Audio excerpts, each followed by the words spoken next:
Je m'appelle Elena, et pendant la majeure partie de ma vie, mon père s'est assuré que je sache exactement où était ma place. Deuxième, oublié. Pratique seulement quand j'étais invisible. Mais cette nuit-là, à son mariage, il ne voulait pas que je sois invisible. Il voulait que je sois humiliée. La salle de bal était toute en paillettes et en or. Le genre d'endroit que l'on loue quand on essaie de convaincre le monde qu'on a construit quelque chose de parfait. Chaque table avait de grands centres de table en verre dégoulinant d'orchidées. Le champagne coulait à flots. Des rires faux résonnaient. Tout le monde jouait son rôle.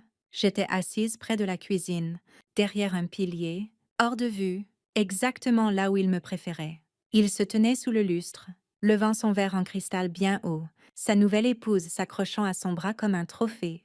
La foule se tut quand il tapa sur le micro. Sa voix tonna dans la salle, fière et polie. Il se tourna vers la femme debout à côté de lui, grande dans sa robe de demoiselle d'honneur, rayonnante d'éloges. « C'est ma vraie fille ?» dit-il.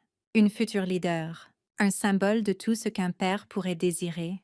Il y eut des applaudissements, pas fous, juste polis, rodés. Le genre d'applaudissements que les gens donnent lors d'événements professionnels quand il est temps de passer au dessert. Je restai assise, personne ne se tourna vers moi. Pourquoi l'aurait-il fait? J'étais juste la note de bas de page. Puis il balaya la salle du regard et croisa mon regard. Et il sourit. Pas le genre de sourire qui dit que je suis content que tu sois là. C'était le genre qui dit que j'ai gagné. Ce même sourire cruel, que je connaissais trop bien. Il se pencha vers le micro et dit quelque chose que je n'oublierai jamais. Je vois que mon autre fille est là aussi. Ne vous embêtez pas à applaudir. C'est une nulle. Juste une bâtarde. Quelques personnes rirent. Quelques-uns un peu trop forts, nerveux, hésitants. Le genre de rire qui signifie que vous êtes trop lâche pour dire que c'est mal. Mais je regardais le côté de la mariée, je regardais leurs visages changer, des officiers décorés, des commandants, et des hommes qui comprenaient la chaîne de commandement et avaient gagné du respect. Leurs expressions ne bougèrent pas de sourire, pas de pitié, juste le silence. Il leva son verre à nouveau comme s'il était fier de ce qu'il venait de faire. Comme si c'était son chef-d'œuvre final. Un homme qui avait réécrit l'histoire pour effacer sa honte. Et moi, j'étais la honte, l'erreur, la vérité gênante qui refusait de disparaître. Mais je ne tressaillis pas, je ne me levai pas, je ne pleurais pas, je le regardais simplement, droit à travers lui. Et dans ce calme, quelque chose changea, pas en moi, en eux, parce que pendant qu'il portait un toast à son fantasme, il n'avait aucune idée de qui j'étais vraiment. Pas plus maintenant. Et elle non plus, la fille dorée debout à côté de lui, se délectant d'éloges non mérités, seulement hérités. Elle ne savait pas que la femme qu'il venait d'humilier avait autrefois approuvé des missions qu'elle ne pouvait même pas imaginer. La musique ne reprit jamais vraiment, pas complètement. Quelque chose avait changé dans l'air, une tension que personne ne pouvait expliquer. Ils jetèrent un regard vers moi, hésitants maintenant, curieux, même mal à l'aise. Je restai assise en silence, comme un fantôme qui soudain avait du poids, qui soudain ne pouvait plus être ignoré, et tandis que mon père retournait à sa célébration, suffisant et satisfait, il manqua le détail le plus important de la salle, que l'histoire qu'il pensait contrôler venait de changer de main. Personne n'applaudit après cela, personne ne porta de toast. Et je ne dis rien, pas encore. Quand j'étais petite, je pensais que peut-être si j'étais assez silencieuse, je deviendrais éventuellement invisible. Pas de la manière magique dont les enfants rêvent, mais de la manière de la survie. C'est ce que l'on apprend à faire quand les personnes les plus proches de vous traitent votre présence comme une gêne. Mon père ne criait jamais. Il n'en avait pas besoin. Son absence était plus forte que tout ce qu'il aurait pu dire. Quand il me parlait, c'était avec une sorte de civilité rodée. La façon dont on parlerait à l'enfant de quelqu'un d'autre. Polly, distant. Attention à ne pas trop s'attacher. Il n'y avait pas de photo de moi dans son bureau. Aucune dans le couloir. Si quelqu'un venait et demandait, il disait que je séjournais chez ma mère, ou chez une amie, ou que j'étudiais. J'étais toujours ailleurs, juste pas là. Cela devint la réponse par défaut. Elena. Oh, elle n'est pas là. La première fois que je vis une photo d'Amelia sur son bureau, je me souviens avoir pensé que cela semblait mis en scène. Ses cheveux étaient parfaits. Son sourire répété, elle était dans son uniforme de cadette, tenant un certificat, et il se tenait à côté d'elle comme s'il l'avait mérité aussi. Ce cadre remplaça le seul que je me souviens de moi, une photo candide dès moi à la plage, bronzée et souriante, manquant une dent de devant. Je la trouvai plus tard dans un tiroir, visage contre le bois, verre rayé. Quand je lui dis que je voulais m'engager, il rit, pas par cruauté, par incrédulité, comme si je venais de dire que je voulais être magicienne ou rejoindre un cirque. Puis, il agita la main et dit que l'armée était pour les gens sans autres options. Ces mots étaient décontractés, mais ils frappèrent comme une gifle. Un boulot sans issue, l'appela-t-il, un gaspillage de temps. Il pointa la photo d'Amelia et dit « Voilà à quoi ressemble un vrai avenir. Pas moi en tenue de combat, pas moi nulle part, vraiment. » Et comme ça, je devins la fille du sous-sol, sa blague préférée, aux soirées, sa punchline habituelle. Eleanor, elle est en bas dans le sous-sol quelque part. À réparer des photocopieuses, les invités riaient. Je souriais comme si cela n'avait pas d'importance. Mais cela avait de l'importance. À chaque fois, cela avait de l'importance quand il manqua ma remise de diplôme. Cela avait de l'importance quand il utilisa mon fonds d'études pour payer la scolarité d'Amelia. Cela avait de l'importance quand il oublia mon anniversaire, puis le blâma sur un voyage d'affaires. Rien de tout cela n'était bruyant. C'était tout un effacement silencieux, une suppression lente. Amelia était tout ce que je n'étais pas. Et il s'assurait que je le sache. Elle était vive, poliée, déterminée. Il l'appelait son héritage. Moi, j'étais une gêne qu'il ne pouvait pas expliquer complètement, un rappel d'une erreur qu'il ne s'était jamais pardonnée. Et avec le temps, j'ai arrêté d'essayer d'être vue. J'ai fait la paix avec les ombres. Le silence devint un réconfort. Personne n'attendait rien de la fille qui vivait au sous-sol, ce qui m'allait très bien, parce que ce qu'il n'attendait pas, il ne pouvait jamais s'y préparer. Dans son monde, j'étais une déception. Une note de bas de page dans sa biographie parfaitement révisée, la fille silencieuse au fond de la salle. Tolérée, mais jamais reconnue. C'était la vie qu'il avait orchestrée pour moi, le rôle qu'il m'avait assigné, et pendant un moment, je l'ai joué à la perfection. Mais il y avait un autre monde, un qu'il ne connaissait pas, un dans lequel il ne survivrait pas 5 minutes, un monde où la hiérarchie n'était pas basée sur les noms de famille ou les portraits de famille, mais sur la précision, sur la discipline, sur la confiance. Ce monde m'appelait Valkyrie. Je n'ai pas grimpé dans ce monde par le charme ou les relations. J'ai gagné chaque centimètre. Je travaillais dans une installation enterrée si profondément qu'elle n'existait presque sur aucune carte. Une skiff. Pas de fenêtre, pas de bruit, juste des écrans clignotants, des renseignements cryptés, et le rythme silencieux de décisions qui pouvaient changer le cours d'une guerre. Mon titre officiel était délibérément vague, un camouflage bureaucratique pour cacher ce que je faisais vraiment, mais dans cette pièce, il n'y avait aucune ambiguïté. J'étais la commandante d'une unité de renseignement des opérations spéciales de premier niveau, et quand je parlais, les opérateurs écoutaient. Ce n'était pas n'importe quel soldat, c'étaient ceux qui se déplaçaient en silence, ne laissaient aucune trace, et portèrent des missions que le public n'entendrait jamais. Leur confiance n'était pas facile. Elle était gagnée dans les salles de briefing, sur les pistes d'atterrissage, dans les secondes silencieuses avant que quelque chose d'irréversible ne commence, et d'une manière ou d'une autre. Avec le temps, ils m'ont fait confiance pour leur vie. Jax fut le premier, un officier adjoint, avec plus de cicatrices que d'histoires. Pas de patience pour les fanfaronnades ou l'ego, juste une présence calme et stable. Qui pouvait lire une situation avant qu'elle ne se déroule? Il m'appelait Madame, mais le poids derrière ce mot signifiait plus que les éloges de mon père ne l'avaient jamais fait. Une nuit, nous préparions une mission en Afrique du Nord. Les renseignements sur l'agent étaient minces, trop d'inconnus, trop de bruit.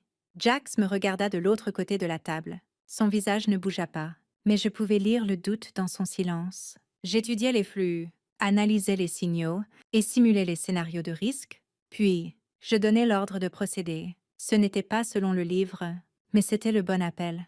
La mission réussit. Des vies furent sauvées. Et personne en dehors de cette pièce ne sut à quel point cela avait frôlé la catastrophe. C'était toujours comme ça. Pas de médaille, pas de presse. Juste la confiance, silencieuse, gagnée, confiance. Et dans ce monde, je n'étais pas la fille du sous-sol. J'étais celle sur qui les gens comptaient. Quand tout était en jeu, ce monde se fichait de qui était mon père, ou de ce qu'il pensait de moi. Il ne se souciait que de ce que je pouvais faire. Et ce que je pouvais faire, c'était diriger. Il y a une raison pour laquelle personne en dehors de l'unité ne connaissait mon vrai nom. Valkyrie n'était pas juste un indicatif radio, c'était un bouclier, une ligne dans le sable entre qui j'avais été et qui j'étais devenue. Mon père ne pourrait jamais le comprendre. Et Amelia, elle n'en avait aucune idée. Elle avait postulé pour travailler sous les ordres de la personne même qu'il méprisait à chaque Thanksgiving. Je gardais ces mondes séparés pour une raison. L'un était bâti sur les apparences, l'autre sur la réalité absolue. Et je savais que s'ils entraient jamais en collision, un seul survivrait. Ce qu'il appelait un boulot sans issue était, en fait, un poste de commandement dont la plupart des gens n'entendraient même pas parler. Ce qu'il pensait être un gaspillage de potentiel devint le creuset où je me suis trouvée. Dans son monde, j'étais insignifiante.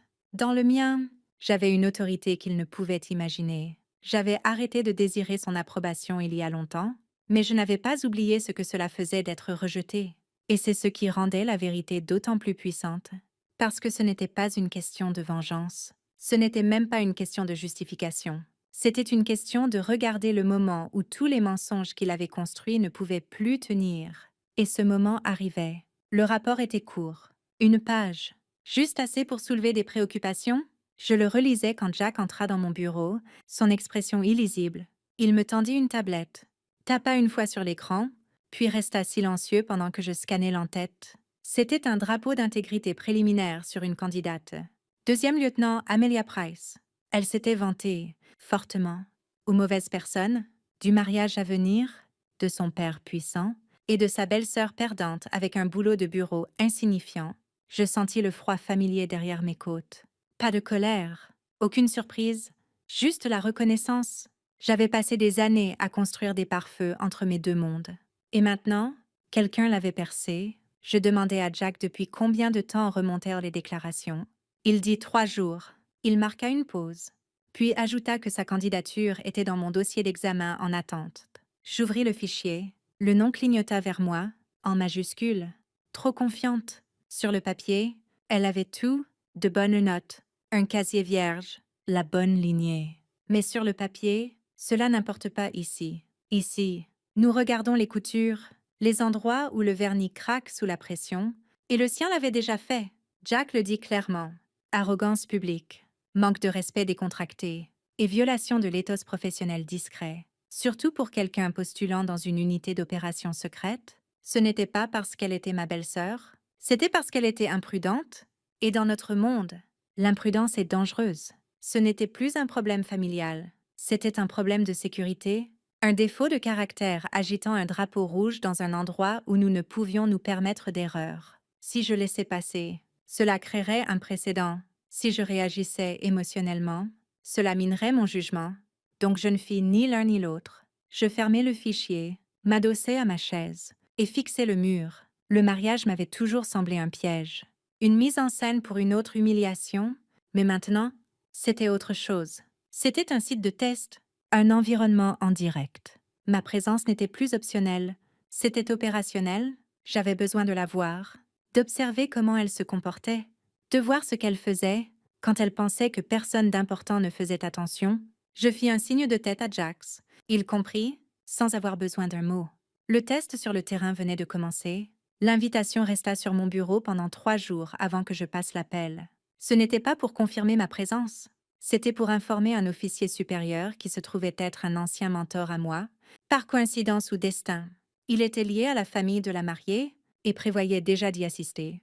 Je lui dis que j'y serais aussi. Je ne demandais rien. Il marqua une pause, puis dit un mot. Compris? C'était tout ce dont j'avais besoin. Une paire d'yeux en qui j'avais confiance. Quelqu'un dont la simple présence portait du poids et ne pouvait être remise en question. La scène était prête. Je n'y assistais pas en tant que fille. J'entrais dans la salle de réception en tant que commandante, évaluant une candidate sous condition de tir réel. La cible ne le savait pas encore. Je choisis une robe bleu marine simple, des talons simples. Aucun insigne, aucun signal, juste l'apparence de quelqu'un qui n'avait pas d'importance. J'arrivais à l'heure, mais entrais par le couloir de service. Ma table était près du bord de la salle. Non assignée, juste libre. Assez près pour tout voir, assez loin pour être ignoré. Ils ne me remarquèrent pas au début. Pas lui, pas elle. Mon père était occupé à jouer l'hôte. Amelia flottait à côté de lui, rayonnante et suffisante. Elle portait sa confiance comme une armure, sans savoir à quel point elle était fine. Ils firent leur tour de piste, se délectèrent d'éloges, et serrèrent des mains à des gens dont ils se souvenaient à peine des noms. Puis je le vis, Le colonel, vêtu d'une tenue formelle, debout avec une présence silencieuse, il ne bougeait pas comme un invité. Il se tenait comme quelqu'un qui en avait vu trop pour être impressionné. Mon père ne reconnut pas le regard. Mais moi si, je l'avais vu de l'autre côté de table de briefing et de zone de déploiement, cela signifiait que quelque chose était mesuré. Je restais assise, observant. Tout se déroula exactement comme prévu. Amélia souriait trop, parlait trop fort, riait de façon destinée à être entendue. Elle n'avait aucune idée que les murs se resserraient. Personne ne questionna la femme dans le coin. Personne ne regarda deux fois. C'était l'avantage. Je n'avais pas besoin d'interrompre. Je n'avais pas besoin de parler. Ma présence suffisait. J'étais un fantôme. Dans la salle, mais pas le genre qui disparaît, le genre qui hante. Cela arriva vite, mais pas bruyamment. C'est ce qui le rendit parfait. Le colonel sirotait quelque chose d'ambre à l'extrémité de la salle. Quand mon père le repéra, je vis la reconnaissance s'allumer dans ses yeux. Une opportunité, un homme comme ça à votre mariage. Ça vaut la peine de se vanter? Il mena Amélia à travers la piste, comme s'il escortait la royauté, sa poitrine gonflée, sourire éclatant, un bras serré autour de la fille, qui ne pouvait rien faire de mal. Elle marchait à côté de lui avec cette même assurance confiante. Inconsciente que chaque pas la rapprochait du moment où tout s'effondrerait, le vidéaste les suivait, sentant une scène digne d'être capturée. Mon père atteignit le colonel et tendit la main comme s'ils étaient de vieux amis. Présenta Amélia avec panache. Une future leader dans l'US Air Force, dit-il. Sa fierté rayonnait pratiquement de lui. Amélia offrit un sourire, légèrement trop large, et fit une petite révérence comme si elle recevait un prix. Le colonel hocha brièvement la tête. Polly. Distant, puis ses yeux se déplacèrent, au-delà d'elle, au-delà de lui, à travers la salle vers moi. Il ne sourit pas, il n'attira pas l'attention, il fit juste un hochement de tête lent, délibéré. Le genre de hochement que l'on ne reçoit qu'une fois qu'on a saigné pour quelque chose, un geste silencieux qui signifiait plus que des mots, ne l'aurait jamais pu. Et à cet instant, l'air changea. Amélia suivit son regard, son sourire ne tomba pas tout de suite. D'abord, il vacilla, puis il se fissura, et enfin, il disparut. Lisses, ses yeux se verrouillèrent sur les miens. Elle cligna des yeux, confuse, inclina la tête, traita l'information, essaya de réconcilier deux versions de la réalité qui refusaient de s'emboîter. Je regardais cela se produire en temps réel, le tressaillement de sa mâchoire, la façon dont sa main glissa lentement de sa hanche. Elle connaissait les histoires. Tout le monde dans le monde du renseignement connaissait les rumeurs. La commandante femme, avec la réputation impossible, le fantôme avec le nom qui murmurait dans les couloirs sécurisés, Valkyrie. Ses lèvres s'entr'ouvrirent, ses yeux s'écarquillèrent. Elle recula d'un pas, comme si elle venait de voir quelque chose d'impossible. La musique s'estompa, les conversations s'éteignirent en silence. Sa voix sortit brisée, douce. Terrifiée, Madame. Elle le dit comme une question. Mais ce n'était pas, c'était une reddition. Puis elle le murmura à nouveau. Pas pour moi, pas pour la salle, juste pour elle-même, comme si elle avait besoin de l'entendre à voix haute. Pour y croire, Valkyrie, le visage de mon père se tordit, confus. Il attrapa son bras, exigea des réponses, demanda ce que c'était. Quel genre de spectacle se déroulait, mais personne ne le regardait plus. Le colonel avança, calme, mesuré. Sa voix n'avait pas besoin de volume. Elle portait « David », dit-il. « Votre fille s'adresse à son officier supérieur. » Il y eut un moment où rien ne bougea, pas même la respiration. La caméra zooma. Je n'avais pas besoin de me retourner pour le savoir. Je le sentais. Le visage de mon père prit la couleur du papier mouillé, sa mâchoire resta béante. Ses yeux passant de moi au colonel, essayant d'assembler une réalité qu'il n'avait jamais considérée possible. Je ne parlais pas, je ne me levais pas, je n'expliquais rien. Je le regardais simplement, et pour la première fois de ma vie, il me regarda en retour, sans un seul mot à dire. La foule ne haleta pas, ils ne poussèrent pas de cris, ils regardèrent simplement, certains stupéfaits, certains honteux, certains réalisant soudain qu'ils avaient choisi le mauvais côté de l'histoire. Amélia resta figée, son visage un mélange de panique et de réalisation. Elle bafouilla quelque chose qui ne forma jamais des mots. Le colonel posa une main ferme sur son coude et commença à la guider vers la sortie. Son ton était plat, une erreur qui définit une carrière. « Lieutenant ?» Je ne bougeais pas, je ne clignais pas des yeux. Mon silence était la chose la plus forte dans la salle. Chaque insulte, chaque rejet, chaque blague sur le sous-sol, tout cela s'effondra sous le poids de cet instant. Le roi avait été destitué, pas par la force, mais par les faits. Je croisai le regard de Jax de l'autre côté de la salle. Il s'appuyait contre le bar. Il fit un petit signe de tête. Rien de flashy, juste une confirmation. Mission accomplie. Je me levai alors, lentement, ramassai mon sac. Pas de hâte, pas de drame. Le bruit de mes talons contre le sol fut la seule chose que tout le monde put entendre. Je passai devant mon père, sans un regard. Il ne parla pas. Il me regarda simplement partir, sa nuit parfaite réduite en cendres, et je ne regardai jamais en arrière. 3 mois passèrent. Le mariage était un dossier clos, mais la paperasse restait. J'étais dans mon vrai bureau, celui sans fenêtre, sans bruit, et avec une serrure biométrique qui ne s'ouvrait que pour les personnes autorisées bien au-delà de la chaîne de commandement moyenne. Le rapport du colonel était sur mon bureau, net, précis, factuel. Il détaillait chaque erreur de jugement, chaque violation de conduite professionnelle, chaque signe que le deuxième lieutenant Amelia Price manquait de la discrétion que notre monde exigeait. Il n'y avait pas de colère dans ces mots, juste des preuves. À côté, sa candidature, toujours en attente. Toujours attendant ma décision finale, je la relus, une fois de plus. Pas par doute, mais par protocole. Son CV était impressionnant. Mais les CV ne commandent pas la confiance. Le comportement, oui, il n'y avait pas de souvenirs d'enfance qui me tiraillaient, pas d'écho d'anniversaire manqué, ou de noms oubliés. Cette partie de ma vie avait pris fin bien avant. Tout ce qui restait maintenant était le processus, le jugement, le commandement. Mes doigts planèrent au-dessus du clavier. Je sélectionnai le champ marqué « Statut de la candidature ». Je tapai un mot « Rejeté ».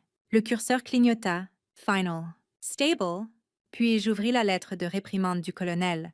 Elle était directe. Mauvaise conduite professionnelle, manquement grave à la conscience situationnelle, manque de respect public envers un officier supérieur. Je signai mon nom en bas, sans fioriture, sans hésitation. Ce n'était pas personnel, c'était structurel. Nous ne promouvons pas l'arrogance, nous n'avançons pas l'imprudence. Le système n'est pas parfait, mais les meilleurs jours, il est honnête, et aujourd'hui, il a fait ce pourquoi il a été conçu. Je fermai le fichier, archivai le rapport, fermai le tiroir à clé. Et ce fut tout. Le jardin sentait le charbon et l'herbe coupée, des rires flottaient dans l'air. Facile et sans contrainte. Jack se tenait près du grill, en train de retourner des burgers comme s'il était né pour ça. Ses enfants couraient pieds nus à travers les arroseurs, trempés et hurlant de joie. Je m'assis à une table de pique-nique, une boisson froide en main, regardant tout cela se dérouler comme une scène dont je n'avais jamais réalisé que j'en avais besoin. Ces gens ne connaissaient pas mon père. Ils ne connaissaient pas Amelia. Ils se fichaient de qui j'étais née ou de qui avait refusé de me revendiquer. Ils me connaissaient juste comme Valkyrie, comme la personne qui les couvrait, celle qui restait tard, prenait les décisions difficiles et ne demandait jamais de crédit. Quelqu'un me tendit une assiette chargée, quelqu'un d'autre tira une chaise. Personne ne posa de questions, personne ne marchait sur la pointe des pieds. Ils me laissaient juste appartenir. Pas à cause de mon passé, mais à cause de la façon dont je me présentais. À chaque fouet. Mon téléphone vibra dans ma poche. Je le vérifiai sans y penser. Le nom sur l'écran était un que je n'avais pas vu depuis des mois. Mon père. Le message était court. Nous devons parler. Il y a 1 an, ces mots auraient envoyé 1000 questions tourbillonner dans mon esprit. Mais maintenant, ils semblaient distants. Comme un bruit de fond d'une station de radio que je n'écoutais plus, je lus le message 2 fois, puis rangeai le téléphone. Je n'avais pas besoin de sa compréhension. Je n'avais pas besoin de sa voix dans ma tête. J'avais déjà été mesurée et valorisée par les personnes qui comptaient. C'était ma famille maintenant. Pas par le sang, mais par choix. Par objectif partagé. Par respect gagné. Jack s'approcha et posa une bière froide devant moi. Il ne dit rien au début. Il me regarda juste avec cette même expression stable sur laquelle j'avais appris à compter. « Content que tu sois venu », dit-il enfin. Je souris, pris une gorgée et hochai la tête. Ouais, moi aussi, et à cet instant, sous un soleil couchant et un ciel commençant à peine à virer à l'or, je sentis quelque chose se poser dans ma poitrine. Pas un triomphe, pas une vengeance, juste la paix. Le genre pour lequel on ne se bat pas, le genre qu'on trouve Quand on arrête enfin de poursuivre ce qui n'a jamais été à nous, dès le départ.